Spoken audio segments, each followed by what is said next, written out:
And we're back talking with Eric Peterson of Localite.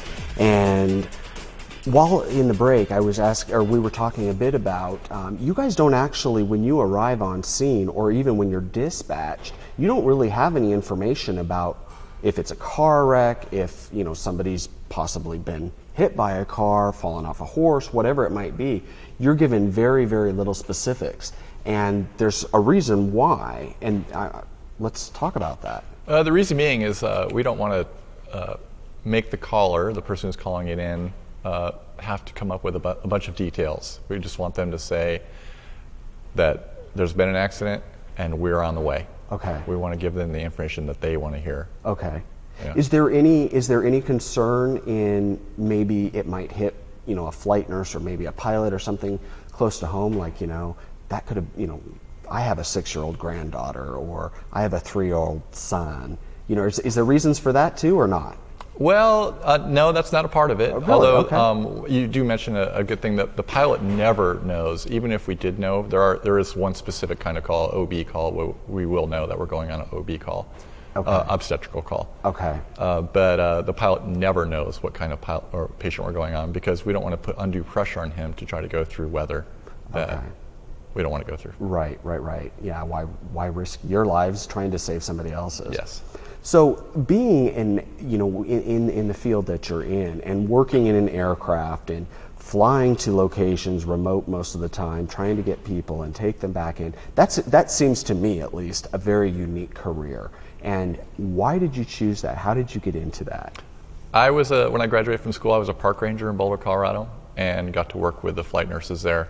Oh, okay. And I was starving and they weren't, and they said, go back to school and you can do this. So that's what I did. Okay, and okay. That was always my goal. Okay. Now, did you love flying before you got involved with this, or do you love flying?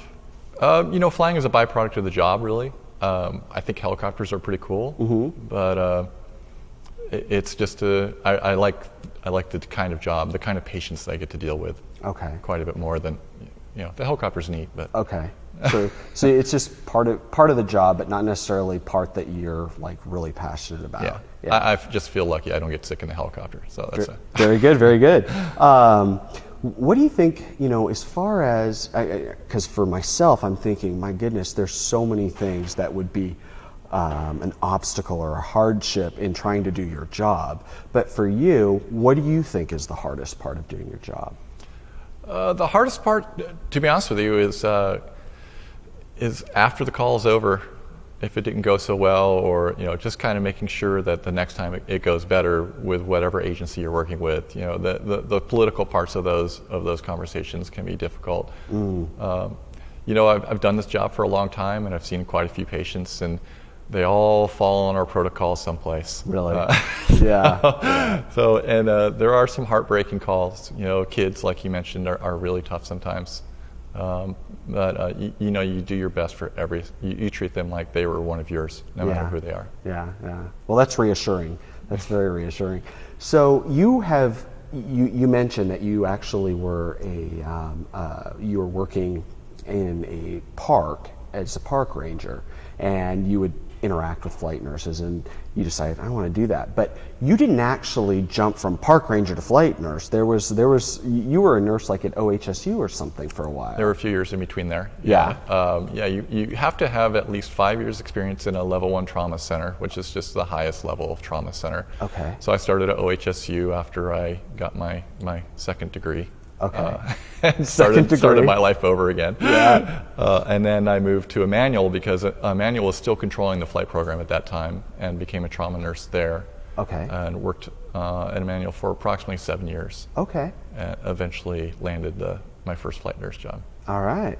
And the base here in Dellsport has been open just about 2 years, a little over? Yeah, between 2 and 3 years. Okay. And you've been there since the beginning? Yeah, I opened the base. Actually, Mike Griffiths, probably 9 months before that, said he's going to open that base, and he wanted me to be the base manager. Okay. And that was quite an adventure. Yeah. The very first day that we opened, I was working with somebody I'd never met before, Nick Puff, and the helicopter landed, we had all of our stuff on the floor, and 10 minutes later we had a call.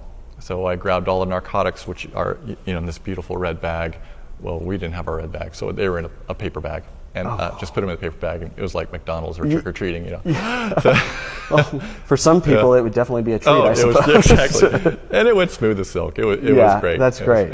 Wow. And so that was about 2 years ago. But how long have you been with Localite? Almost 10 years, about 9 years now. Okay. Yeah. Okay. So about 8 years, and then you came over here. Yeah. But you live in Hood River. Yes. Okay. So you were commuting to Aurora? Aurora and Hillsboro. Okay. For quite some time, and before that, OHSU and Emmanuel. Okay. Okay. And you mentioned that Michael Griffin, your CEO, had when he opened the space, you got put here, or he promoted you to the space.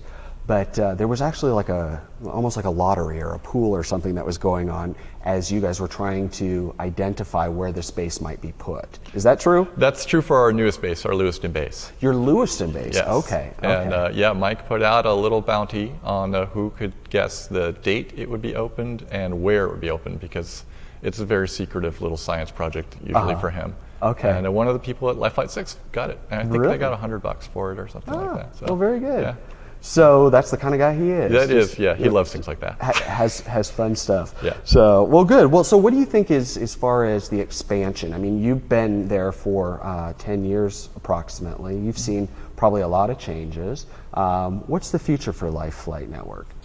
Right now, I think we're just going to keep it under control. We've expanded very quickly. I would never say there's a shut door with Mike at the helm. Yeah. But he's always got his eyes open for opportunities, and we just want to make sure we have our business plan stays on course. Stay in the black, and keep the consortium happy. Sure, absolutely. Well, this is almost an unfair question, but what would you think Mike's long-term goal for Lifelight Network would be? To have Lifelight Network be a 50 statewide company, definitely. All right. Well, you never know. No. Not with Mike. Yeah. Hey, Eric, we're out of time. Thank you so much for coming on. Really appreciate it. And you guys, thanks for watching. We will see you next time right here on Localite. John Compton here saying thanks again for watching. And remember, if you've got a guest idea, let us know. Just visit localite.com.